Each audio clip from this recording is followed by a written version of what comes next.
Good morning, traders. It's 8:01 a.m. on Tuesday, the 20th of October, 2015. The time is Chicago time, 1 hour less than Eastern time. Derivatives trading involves substantial risk of loss. It is not suitable for all investors. Past performance is not indicative of future results. Run through the news here. IBM reports $3.34 versus $3.33. Revenues come in lower at 19.3 versus 19.6. Last night, Apple's CEO Cook guides Q3 Apple Watch shipments higher Q on Q, sees Q1 watch shipments also higher Q on Q. Shanghai's up 1.1% this morning. And then also in Canada, the Liberal Party wins. Harper's government is out. ECB's Lind says inflation's worryingly far from target. Can extend QE if needed. Saw a reaction on that overnight. This is a central banker basically saying that they're likely to increase the QE program. Germany came out with its September PPI month-on-month, came in at negative 0.4% versus negative 0.2%. Deflationary year-on-year negative 2.1% versus negative 1.8%. More incentive for more money to be pumped into the market. At 7:30 this morning, September housing starts came in at 1.206 versus 1.142 million. Building permits 1.103, lower than the 1.17 million expected. Looking ahead, Fed Speaker Dudley should be releasing remarks. Dudley, Powell, there's a market conference in New York. They should be releasing their comments now. Also at 8:30 we have ECB Speaker Juncker, and at 10 we have Fed Speaker Janet Yellen. Brief welcoming remarks at a ceremony. So keep an ear out for that. 10 o'clock Central, 11 Eastern. At the same time, we have ECB Speaker Nawatny on economic forecasting. Just to put the week in perspective, looking ahead for the rest of the week, tomorrow we have UK PSMB. That's about it. Thursday we have UK retail sales, ECB rate decision. That's a big one. European consumer confidence, U.S. housing prices, leading index indicator, existing home sales, and ECB monthly report on Thursday. Thursday's jam-packed, busy day. Friday we have the German and European PMI service and manufacturing, U.S. PMI manufacturing, and the ECB survey of professional forecasters or something. Nothing important, I don't think. So that's how things are shaping up. Let's take a look at what we've done here. So yesterday I put out a pre-recorded Trader Bite, and in it I talked about the day most likely being very sluggish. The expectation yesterday was for the market to chop in the morning and then attempt lower and then work its way up and then rally into the close. That was the primary hypo. Secondary hypo, responsive buying back towards the close. Failure to take out and keep the prior day's high, travel back, and then the start of a ride back down to 2007. Those are the two hypos. As always, you can always go back to YouTube, do a search on Futures Trader 71 Trader Bite, one word, and you'll find the videos, and you can always review what was said versus what the market did, so you can understand what the context is and how those hypos were derived, which is what I go over this morning. That's the whole point of doing these videos, taking the time to do these videos.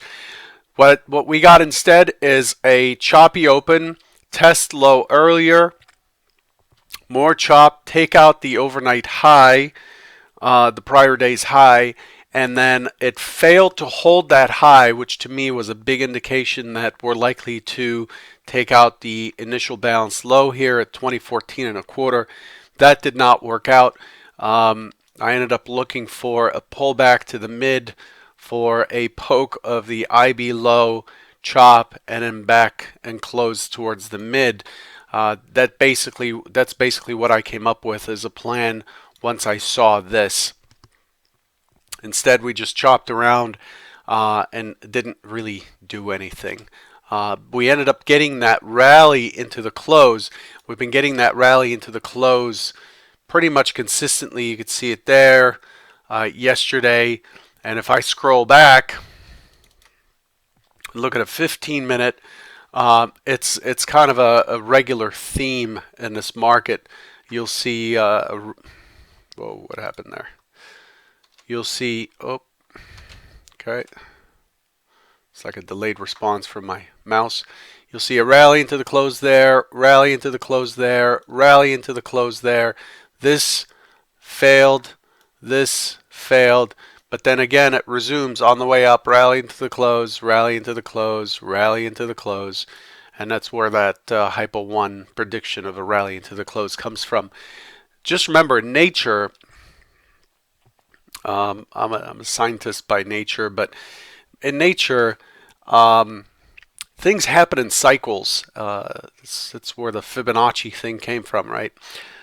Things happen in cycles. In nature, things tend to move in a direction until some opposing force comes and changes that. So if you're in a weight gain cycle, you'll continue to gain weight until you do something to change that. If you're in a weight loss cycle, like that. If you're if we have decay continues until some outside force comes in. And the reason I say this, it's a kind of a weird analogy, but the reason I say this is the market's sort of the same. The sentiment is the same until something comes in and changes it. And that's where the trend is your friend saying comes from.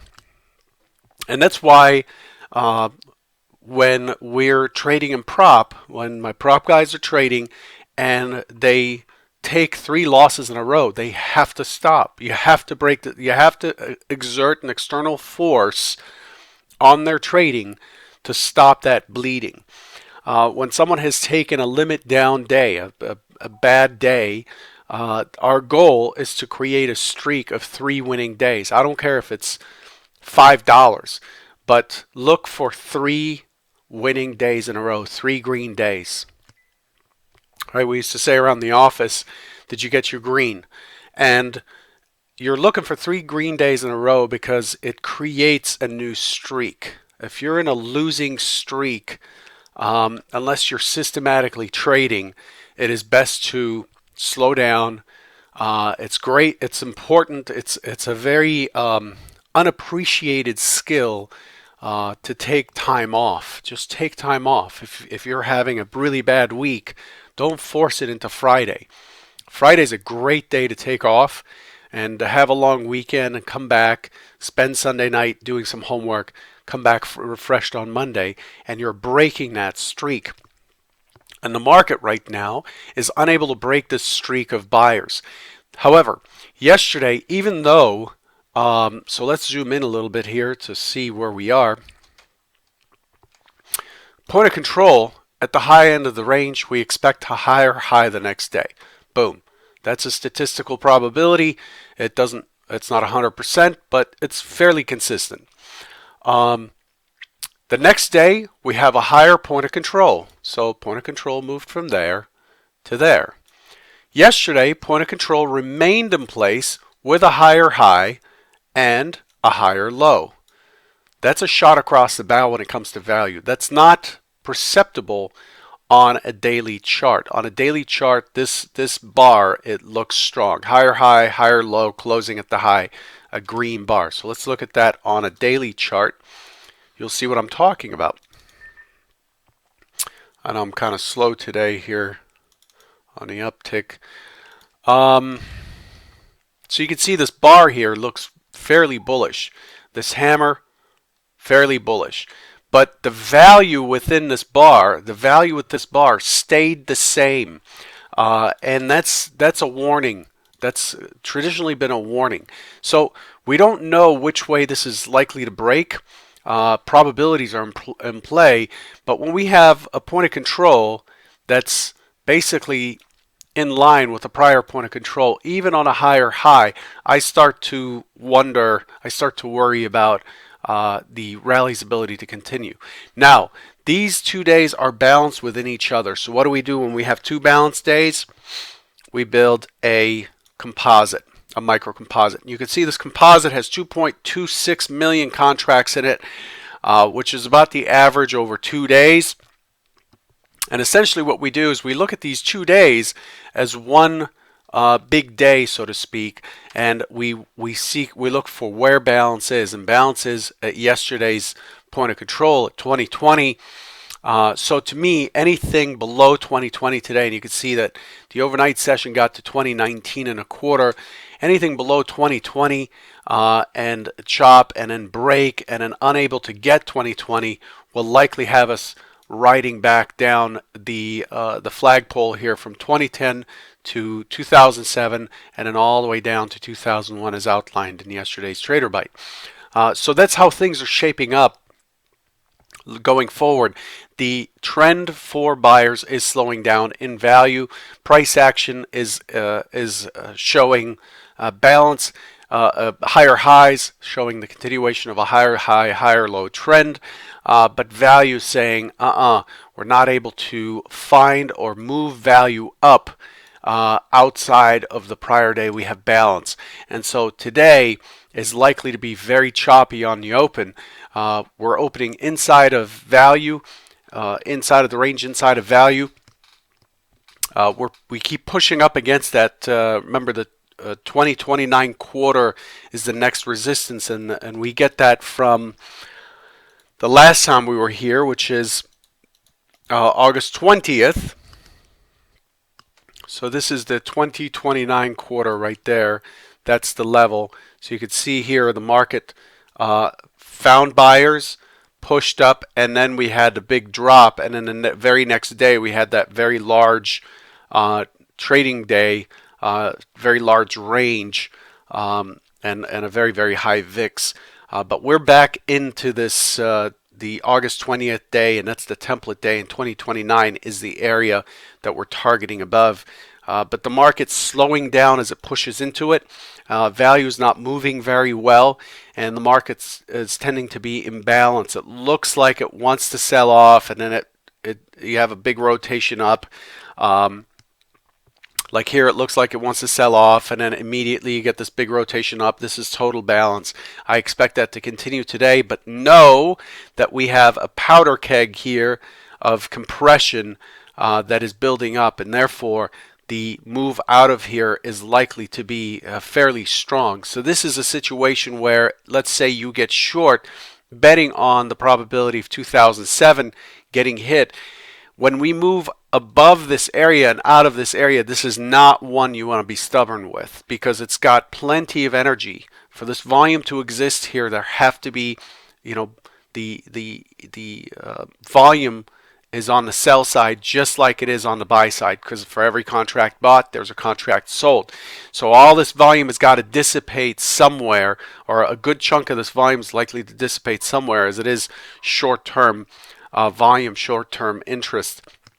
And when it does, it becomes a buyer and it pushes things quite far. And that's why we pay close attention to when we have a very big belly, a strong kurtosis, a profile that kind of looks like this is an indication of an explosive move likely to happen.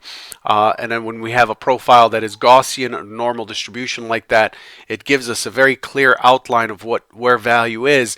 But as this trades in the middle, the value continues to compress and compress to the point where once one side is wrong, there will be a lot of people offhand, kind of like a ship that has too many people on one side of it, and likely to cause it to tip over. And when it does, it capsizes very quickly, as opposed to one that has all of its cargo distributed evenly across the entire board. So this is what we're looking at for today. The primary hypo today is a chop compression, and then the move out of here is likely to be pretty strong. Do not fade it. but this morning it's likely to compress in here probably for one more day.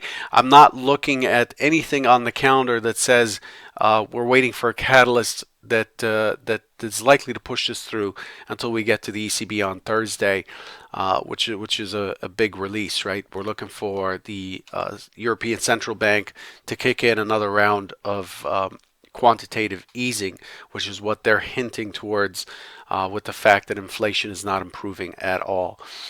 Anyway, I'll leave you with those thoughts. That's all I had for you this morning. Good luck to you, and I'll catch you tomorrow morning. Take care.